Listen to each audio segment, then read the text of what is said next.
I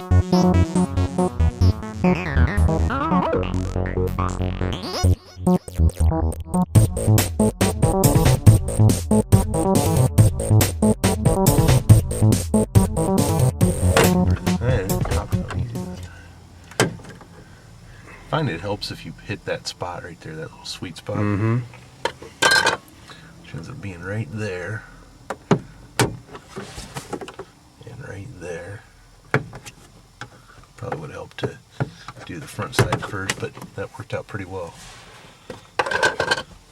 Alright, so you pop those two lens covers off, and then you got 4 screws to remove. Which you got 2 in the top and the front here.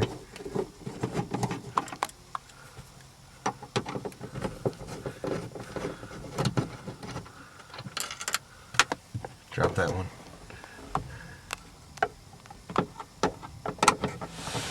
Of course, they put the deeper ones up there in a darker color, so those of us that don't have the better eyes have trouble seeing them.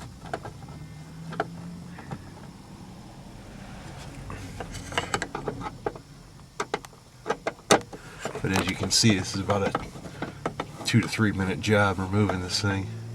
Not a big deal.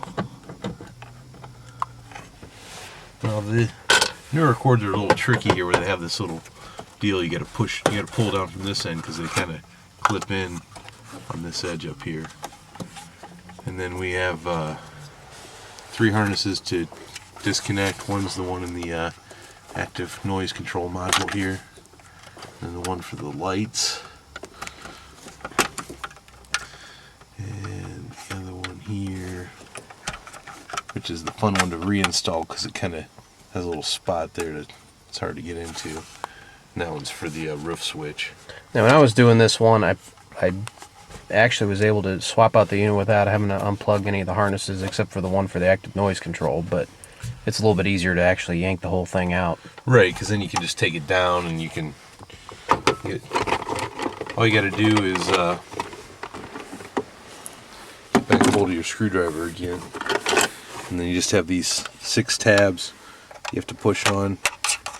You kind of got to push down on it after you've pushed on the tabs to be able to get it to release, and then the release is pretty quick and easy.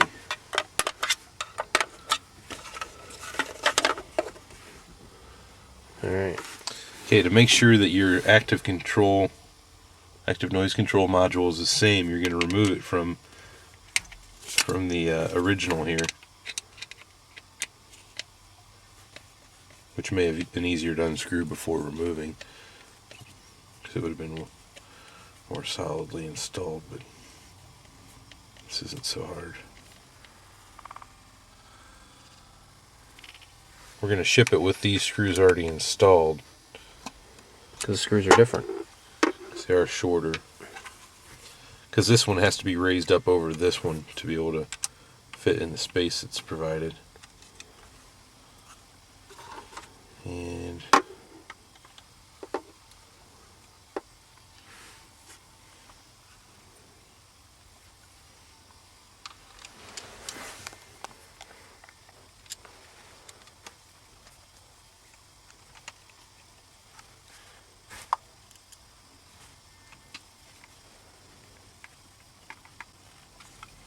that's nice and snug in there. Then you have your stock active noise control module installed. Together.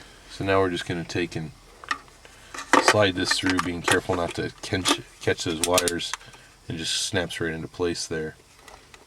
We're going to ship it with a 3M tape already installed to the backing of the battery holder. Mm-hmm. And if Cal can get the backing off here. There we go.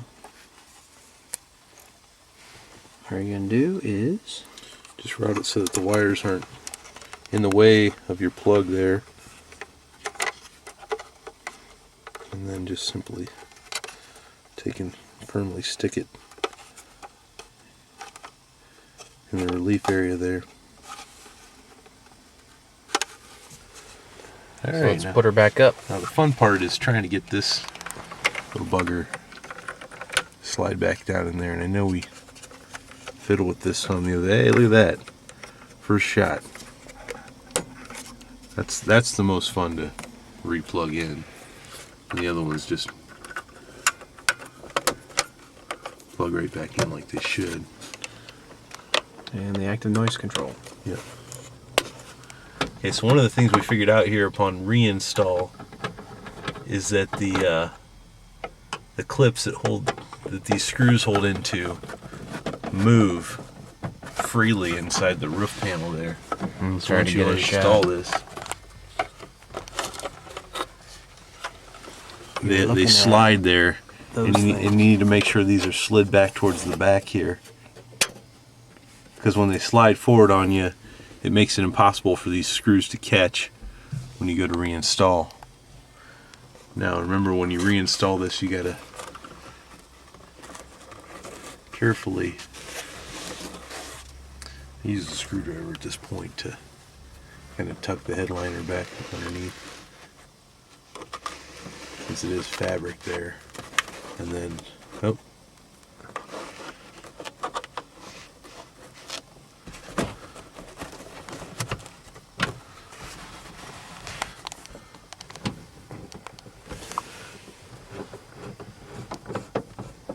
usually start one of those and then make sure that I have the other part lined up before I tighten it up too much.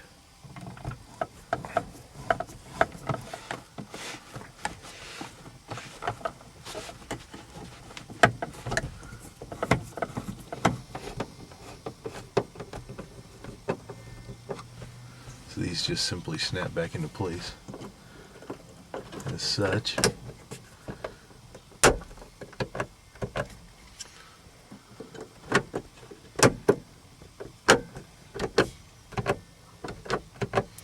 Alright, so if this is still programmed from when we programmed the first time.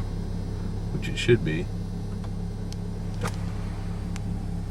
Hey, hey, hey. Let's drive back further for distance.